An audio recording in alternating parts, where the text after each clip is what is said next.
Okay, so hopefully now you've got your little toolkit, you've painted some cardboard, and you've produced a mood board. And it's this mood board we're going to use now to help us to design our set. So remember, I was going to try to make the interior of Frankenstein's laboratory, so it's very gothic, very steampunk. And from my mood board, I've extracted a few core ideas, and I will use those to help shape my decision-making process when I design my own set.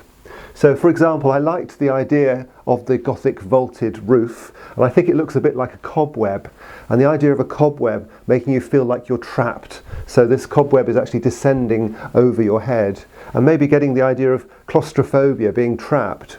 But maybe contrasting that with the notion of vertigo, so making it quite a tall set, so using the vertical lines as well as the idea of it being being caught in a net.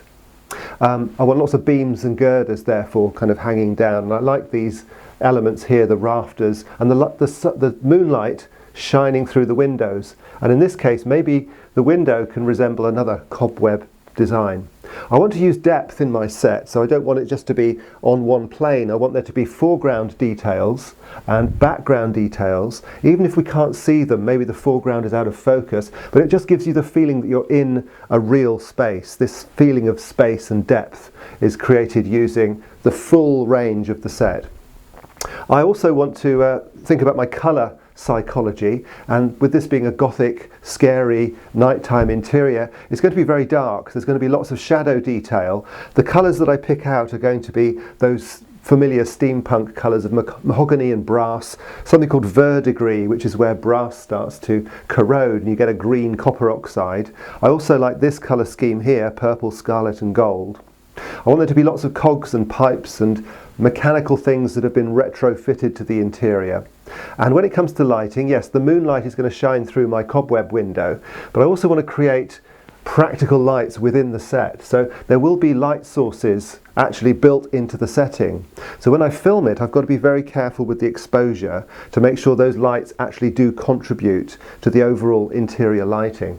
So these are all aspirations, these are the aims for the design process. And based on this, it gives me something to aim at. So the next step is to start sketching up some concept art and working out roughly how I think this set could look.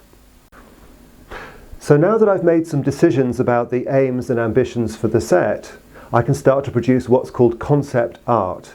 And based on the inspiration of my mood board, I'm going to start doodling out some ideas and concepts for my set. Really, I'm just taking my favourite elements from here and trying to combine them into pleasing patterns. The business of drawing is one of problem solving, so draw and redraw, try things out, and eventually, gradually, you'll come up with some designs that you're happy with. And at that point, it's time to start measuring up. So with my particular design, there's a large doorway at the back of the set, and that's one of the main features. So I've started to mock it up here with the puppet in the frame for scale. I've used my mock-up here to take some measurements, and I've now got a reasonably good idea of how big all the elements will need to be on the back wall. The next thing I want to do is to draw up a floor plan to work out how long the walls are going to be. On this floor plan, you'll notice there's the back wall. There's a full-length wall down this side, but there's only a fraction of a wall on this side, and that's because I'll be filming the scene from this direction. And it's really important to be aware of what it is that you actually need to film before you start building your set. Otherwise, you might find yourself building all sorts of stuff that never appears on the screen. So now that we know the proportions of the back wall, we can work out how long the set needs to be. And to do that, I'm going to use the camera that will be eventually used to film the animation. I've set the lens to its widest position, and wide lenses are really useful when you're filming puppet sets because they can make a small set look bigger. They exaggerate perspective. All I need to do is to move the camera away from the subject and keep looking through the viewfinder until I get the composition that I'm after. At that point, I will know how long the set needs to be, and I can mark it up on my floor plan.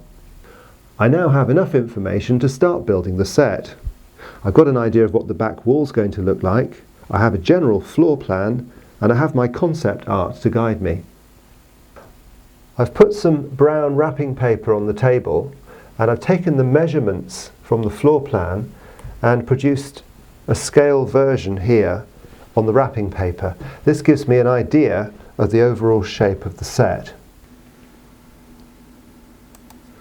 Using the floor plan as a guide, you can measure up the cardboard that we painted earlier and cut it out to make the walls of the set. I'm using the heat glue gun to stick the cardboard together. To some extent, you simply have to make it up as you go along and solve each problem as it emerges.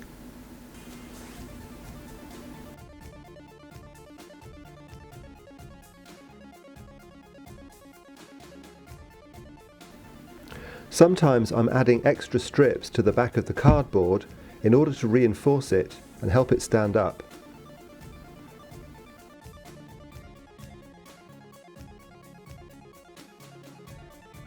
Please be very careful when cutting out the cardboard because obviously the knife is really sharp.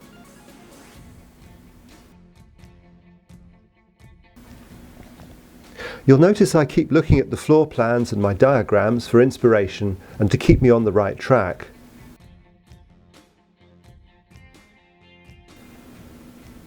I need to make a number of arches up in the ceiling. Once I've cut out the first one, I can use the offcut as a template and draw around it to help me make all the others. Okay, so it's taken me about 2 hours, but I've now blocked in the basic shapes for my set. Everything is made of cardboard, and I used the same simple method of measuring, cutting and then gluing to put it all together. I used about £1's worth of heat glue. I burnt myself about 3 times, but I did have a lot of fun making this set. Let's now take a look at the set from the other angle, and you can see how it's all been stuck together. It really is a very simple method. You simply repeat the trick over and over again and build it up step by step. In the next video, we're going to take a look at how to finish the set by adding surface details and painting it.